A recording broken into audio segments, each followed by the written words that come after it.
Hello students, बात चल रही है संयोजकता और हमने आपसे बताया है कि तत्वों की संयोजकता उस तत्व के संयोग करने की क्षमता को कहते हैं।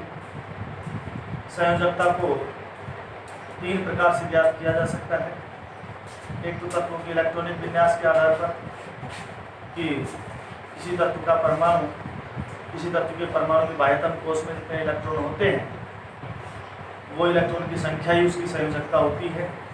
दूसरा आपसे बताया था कि अपना अष्टक पूरा करने के लिए, यानी कि अपनी स्थायी अवस्था प्राप्त करने के लिए किसी तत्व का परमाणु जितने इलेक्ट्रॉन देता है या जितने इलेक्ट्रॉन ग्रहण करता है या जितने इलेक्ट्रॉनों की साझेदारी करता है वो संख्या ही उस तत्व की संयोजकता कहलाती है। तो 1 से 20 तक के तत्वों की एक से परमाणु क्रमांक 1 से 20 तक के तत्वों के प्रतीक और उनकी संयोजकता यह आपके पास पहुंच चुकी है। अब 20 से ऊपर जो डी ब्लॉक के तत्व हैं उनकी संयोजकता परिवर्तनशील होती है। कुछ तत्व जिनकी संयोजकता परिवर्तनशील होती है मैं बताऊंगा अभी वो क्यों होती है। देखिए, उसके लिए सबसे पहले हमें तत्वों का इलेक्ट्रॉनिक विन्यास देखना पड़ेगा। अब तक तो हम बोर बरी नियम से परमाणु क्रमांक 1 से 20 तक के तत्वों का जो इलेक्ट्रॉनिक विन्यास है वो हम बोर बरी नियम से ज्ञात कर चुके हैं और उनकी संयोजकता आसानी से ज्ञात हो चुकी है। अब इससे आगे के जो तत्व हैं उनके लिए, जैसे कि आर्गन 18 नंबर पर है, मैंने बताया था ना कि 9 क्यों हो गए। चलो उसको पहले इधर देखो। आर्गन जिसका परमाणु क्रमांक 18 है, इन दो आर्गन है ही ली बी बै के ने ओ है नी ना मग अल सी पै से कल अब 15 और 3 18 परमाणु क्रमांक 18 है आर्गन का। और आर्गन का परमाणु क्रमांक 18 है तो इसका इलेक्ट्रॉनिक विन्यास जो है वो बोर बरी नियम से पहले कोष में 2, दूसरे में 8, 2 8 10 और तीसरे कोष में 8 इलेक्ट्रॉन है। और इसके सबसे बाहरी कोष में 8 इलेक्ट्रॉन हैं तो इसको ना लेने की जरूरत है इलेक्ट्रॉन, ना देने की जरूरत है, इसलिए इसकी संयोजकता 0 है, मैं बता चुका हूँ। इसके बाद में आर्गन के बाद में आता है पोटेशियम। पोटेशियम 19 नंबर पर है, 19। और इसका इलेक्ट्रॉनिक विन्यास क्या होगा? पहले कोष में 2 और 8, 8, 2 8 10 8 18 और 1 इलेक्ट्रॉन चौथे कोष में चला जाएगा। इसके लिए अब हमने तो बता रखा पहले कोष में अधिकतम 2 इलेक्ट्रॉन हो सकते हैं, दूसरे कोष में अधिकतम 8 इलेक्ट्रॉन हो सकते हैं और तीसरे कोष में 18 इलेक्ट्रॉन हो सकते हैं। तो यहाँ पर 9 क्यों नहीं हुए? ये 1 इलेक्ट्रॉन चौथे कोष में क्यों चला गया? इसका कारण जो ये चित्र है इसके द्वारा इसका इलेक्ट्रॉनिक विन्यास लिखकर याद करेंगे। जैसे आर्गन का इलेक्ट्रॉनिक विन्यास जब हम लिखेंगे तो पहला कोष और इसका एस उपकोष और इस एस उपकोष में ज़्यादा से ज़्यादा 2 इलेक्ट्रॉन, तो इसमें एक कक्षक होता है। अब दूसरा कोष शुरू हो गया। दूसरा कोष, इसमें एस उपकोष और एस उपकोष में अधिकतम 2 इलेक्ट्रॉन, 1s2 2s2, 4 इलेक्ट्रॉन हो गए। इसके बाद में 2s के बाद में क्या आता है? 2p। क्या आता है? 2p। तो 2p में p उपकोष में अधिकतम कितने इलेक्ट्रॉन आ सकते हैं? 6। तो 2p6 और 2p6 के बाद में 3s2 शुरू हो जाता है। 3s 2 2 4 10 10 और 2 12 3s2 और उसके बाद में 3p6 1s2 2s2 2p6 3s2 3p6 और 3p के बाद देखो 3p के बाद 4s में जा रहे हैं इलेक्ट्रॉन, 3d में नहीं जा रहे क्योंकि 4s की ऊर्जा 3d से कम है, इसलिए इलेक्ट्रॉन 3d में तो नहीं होंगे, 3d 0 और उसके बाद में किसमें जाएंगे? 4s में। 4s कितने जाएंगे 4s में? 2 2 4 अच्छा 10 2 12 6 18 एक बच गए क्योंकि उसका परमाणु क्रमांक 19 है तो इसमें इलेक्ट्रॉनों की संख्या 19 होगी तो ये चौथे कोष में चला जाएगा 1 इलेक्ट्रॉन 4s1। इस प्रकार से ये 3D में इलेक्ट्रॉन जाने की वजह चौथे कोष में चला जाएगा। यानी कि इसमें देखिए आप, पहला कोष है, इसमें 2 इलेक्ट्रॉन है। दूसरा कोष में S और P दोनों में मिला के 8 इलेक्ट्रॉन है। तीसरा कोष S, P और D तीनों में मिला के 8 इलेक्ट्रॉन है, क्योंकि D में इलेक्ट्रॉन भरा ही नहीं गया। और चौथे कोष में 1 इलेक्ट्रॉन हो जाता है, तो हो गया ना 2 8 8 1, ये इलेक्ट्रॉन मिल गया। और इस आधार पर इसकी सांद्रता होगी +1, क्योंकि अंतिम कोष का इलेक्ट्रॉन ये त्याग देगा। इसके बाद में 20 नंबर पर कैल्शियम है, तो कैल्शियम में भी ऐसा ही हुआ था। कैल्शियम 20 नंबर पर है, तो इसका इलेक्ट्रॉन विन्यास क्या लिखा था कैल्शियम का में 2 8 8 2, अंतिम कोष में 2 इलेक्ट्रॉन, जबकि यहाँ 9 नहीं हुई। कैल्शियम के बाद आता है स्कैंडियम Sc, सारे ने भेज चुका हूँ स्कैंडियम। स्कैंडियम 21 नंबर पर है, कितने नंबर पर है 21 नंबर पर। तो इसका इलेक्ट्रॉनिक विन्यास क्या होगा, ध्यान से देखें इधर 2 8 8 2 8 10 18, 3 इलेक्ट्रॉन बच गए। तो 2 8 8, पहले अगले कोष में चौथे कोष में इलेक्ट्रॉन जाएंगे, 2 8 10 10 8 18 18 और 2 20, 1 इलेक्ट्रॉन बच गया, वो इस तीसरे कोष में 9 हो जाएगा। अब पहले चौथा कोष भरो, उसमें 2 इलेक्ट्रॉन, तो क्या ऐसा कोष है उसमें 2 इलेक्ट्रॉन हो सकते हैं, 2 8 2 9। अब यहाँ 9 क्यों, यहाँ तो अधिकतम 8 ही हो सकते हैं, क्योंकि सबसे भारी कोष में ज़्यादा से ज़्यादा 8 इलेक्ट्रॉन हो सकते हैं। तो यहाँ तो 8 और बाकी अगले कोष में चलेगा, तो यहाँ 9 क्यों हो गए। अब इसका कारण इसी से चलेगा। मैं इसका इलेक्ट्रॉनिक विन्यास लिख रहा हूँ 1s2 2s2 2p6 3s2 3p6, फिर 3d में इलेक्ट्रॉन नहीं जाएंगे, 4s में जाएंगे, 4s2 गिनो कितने इलेक्ट्रॉन भर दिया हमने, 2 2 4 6 10 2 12 6 18 2 20 हो गए 20। 21 नंबर पर 1 इलेक्ट्रॉन और बच गया, और वो इलेक्ट्रॉन 4s के बाद में किसमें जाएगा, देखो 4s के बाद ये 4s के बाद में 3d में जाएगा, तो बचा हुआ इलेक्ट्रॉन ये 3d में चला गया 1 इलेक्ट्रॉन। अब देखो पहले कोष में 2 इलेक्ट्रॉन, दूसरे कोष में 2s2 और 2p6 8 इलेक्ट्रॉन, तीसरे कोष में देखो 3s2 3p6 और 3d1 2 6 8 9 इलेक्ट्रॉन हो गए, और 4s में 2 इलेक्ट्रॉन हो गए ना, 2 8 9 2, ये लिखा है 2 8 9 2। इस प्रकार से तत्वों का इलेक्ट्रॉनिक विन्यास लिखा जाता है, और इस आधार पर स्कैंडियम की जो संयोजकता है 2 भी हो सकती है और 3 भी हो सकती है, परिवर्तनशील है। एक दो तत्वों का इलेक्ट्रॉनिक विन्यास और बता रहा हूँ आपसे, तो ध्यान से देखिए।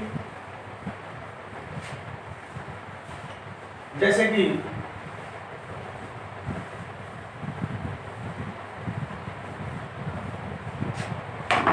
आयरन है 26 नंबर पर है, गिन के देख लेना, है ही ली बी बै के ने ओ फैनी ना मग अलसी पैसे गल कर के का ऐसी टी वी कर मन फी, तो 19 4 23 26 परमाणु क्रमांक 26 पर है। अब परमाणु क्रमांक 26 का मतलब होता है कि इसमें 26 ही इलेक्ट्रॉन हो सकते हैं, तो 26 Fe आयरन।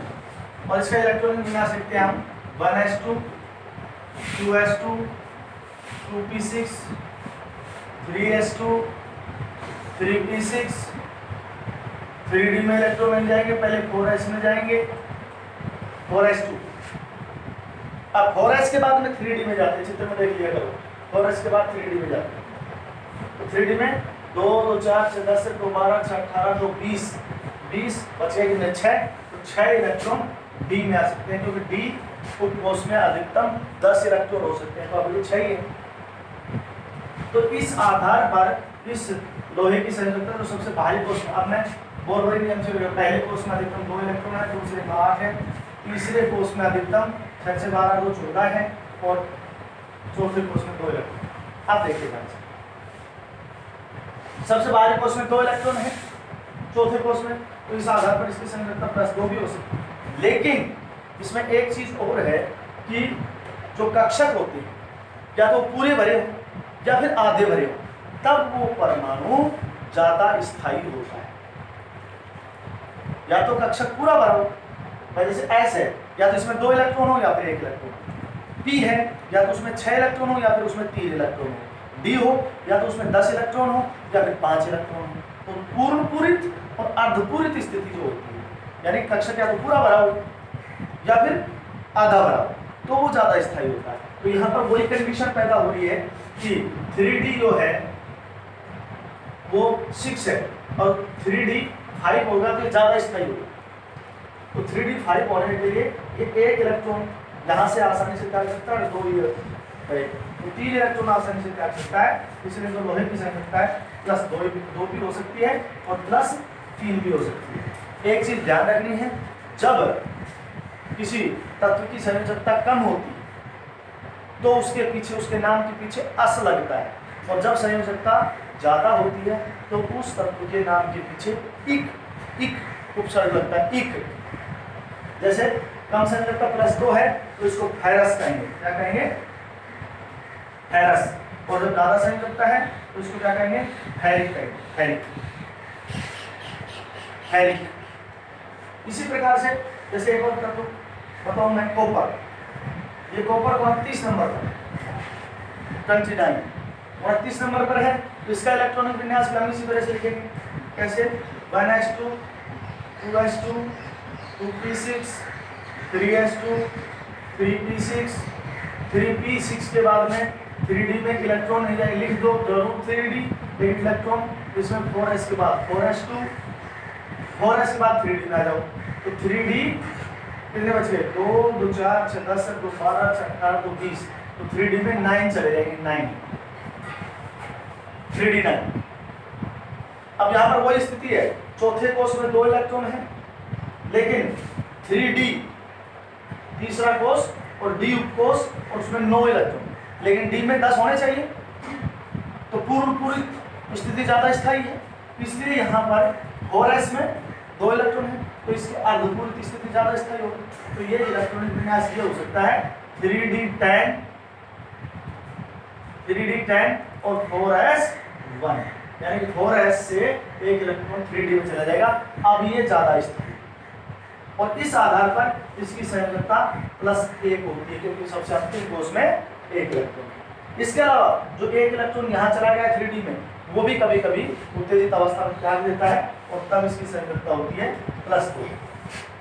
तो जो कॉपर है उसकी संयोजकता +1 भी होती है और +2 भी होती है, इसलिए इसको क्यूप्रस कम संयोजकता वाले को, अधिक संयोजकता वाले को क्यूप्रिक है, क्यूप्रस और क्यूप्रिक। सीधा लिखे बोरबरी नियम से, तो पहले कोष में 2 इलेक्ट्रॉन, दूसरे कोष में 8 इलेक्ट्रॉन, तीसरे कोष में देखो 10 से 6 16 तो 18 इलेक्ट्रॉन, और चौथे कोष में 1। इस प्रकार से ये इलेक्ट्रॉन आ सकते हैं, तो 2 8 18 1। अब तीसरे कोष में 18 इलेक्ट्रॉन हो गए, अब इसके बाद इलेक्ट्रॉन चौथे कोष में जाएगा, और फिर उसके बाद में अगले कोष में यानी 4f में जाना शुरू हो जाएगा। देखिए जिंक की संयोजकता और बता रहा हूं मैं, जिंक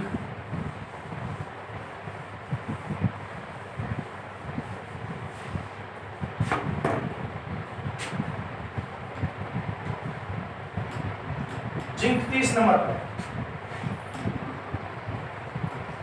30 नंबर पर है।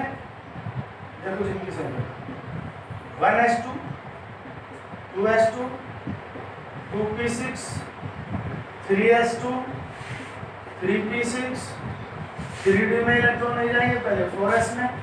अब बच गए कितने? 2 2 4 6 10 2 12 6 18 2 20, 10 इलेक्ट्रॉन आ जाएंगे 3D में 10 इलेक्ट्रॉन। तो चौथे कोष में, सबसे बाहरी कोष में 2 इलेक्ट्रॉन है, तो जिंक की संयोजकता हो जाएगी +2, जिंक की संयोजकता 2। इसी प्रकार से जैसे चांदी है, वो 47 नंबर पर 47, उसका परमाणु क्रमांक 47 है। बस एक परमाणु क्रमांक, एक इलेक्ट्रॉन विन्यास और बताऊंगा, सिर्फ सिल्वर का, वो देखो सिल्वर का देखो 47 Ag और इसका इलेक्ट्रॉनिक विन्यास लिखेंगे 1s2 2s2 2p6 3s2 3p6 3d के बाद इलेक्ट्रॉन 4s में जाएंगे, पहले 4s में जाएंगे फिर 3d10 और 4s के बाद देखो चित्र में 4s के बाद में 3d और 3d के बाद में 4p 4s2 4p6 और 4p के बाद में 5s में, यानी कि 4d में नहीं जाएंगे और 4f में नहीं जाएंगे, पहले 5s में जाएंगे। 5s 2 कितने हो गए? 2 2 4 6 10 2 12 6 18 10 28 2 30 और 6 36 और 2 38 38 के बाद में 9 इलेक्ट्रॉन और बच गए, तो पहले 4d में जाएंगे 4f में नहीं जाएंगे, तो 4d में इलेक्ट्रॉन कितने बच गए? 9 बच गए, 4d9 और 4f में 0। तो यहाँ पर फिर वही स्थिति आ गई, जो d है उसमें 9 इलेक्ट्रॉन, लेकिन मैंने बताया पूरी स्थिति और अद्भुत स्थिति ज़्यादा स्थायी है, तो 3d में यहाँ पर 10 हो जाएंगे और 5s में 1 हो जाएगा। और इसका इलेक्ट्रॉनिक विन्यास पहले कोर्स में 2, दूसरे में 8, तीसरे कोर्स में 18, चौथे कोर्स में जब 32 इलेक्ट्रॉन हो सकते हैं तो f में जा नहीं रहे, तो 6 2 8 और 10 18, इसमें 18 हो जाते हैं और इसमें 1 है।